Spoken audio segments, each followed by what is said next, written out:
In this video, I'll show you how to avoid wrinkles around the crotch, the hip line, and also around the waistline. So first of all, I'll show you how to identify where the fault is coming from. If the fault is from the crotch length or the waistline or even the hip line. So if you are new to this channel or this page, kindly subscribe or follow this page. So how do you determine if the fault is from the crotch length, the waistline, or the hip line? It's very simple. You're going to determine that by the direction of the wrinkles. So if the wrinkles is coming starting from the crotch length and going slightly upward like this, then the fault is from the crotch length. The fault is from the crotch length. If the wrinkles is going upward starting from the crotch length going slightly, then the fault is from the crotch length. If the fault is starting from the middle of the trouser and going downward like this, starting from up, if the wrinkle is starting from up going downward, then it's from the waistline.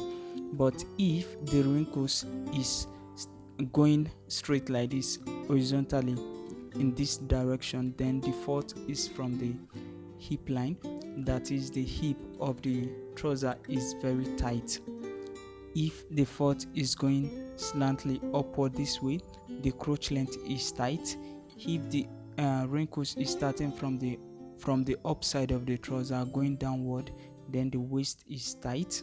And if the wrinkles is going just horizontally straight from the thigh to the lap, then the hip is tight.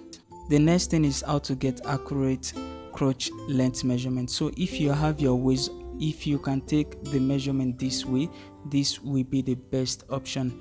Placing your tape rule at where you want the trouser to start from, whether from the waist or if the trouser is high waist, place the tape from there and take it backward, pass the tape in between a lap and take the measurement. This is the best way to take the measurement. However, if you cannot take the measurement this way, maybe you are a male tailor and you want to take the measurement on a female customer, then you can place the measure and the tape rule beside her, and starting from wherever the trouser will start from, then measure it downward to the hip line. The hip line will serve as the crotch length.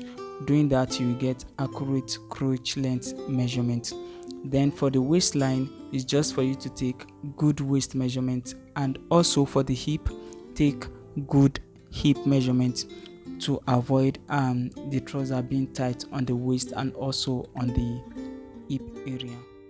That is all for this video. Don't forget to like, comment, share, and follow this channel both on Facebook, Instagram, and WhatsApp. I'll leave a link to my WhatsApp channel in the comment section. And if you haven't downloaded the fashion designer app, which is Stylebit, I'll leave a link in the comment section also to download the Stylebit. It's a fashion designer app to help every fashion designer to scale their businesses. So click on the link, you download the app. Whether you are using Android, iOS, or any device, you can download the application with the link in the comment section. If you like to see a video on how I cut female trouser, avoiding wrinkles, and how I amend trouser with wrinkles already, then you should follow this page or subscribe to this channel.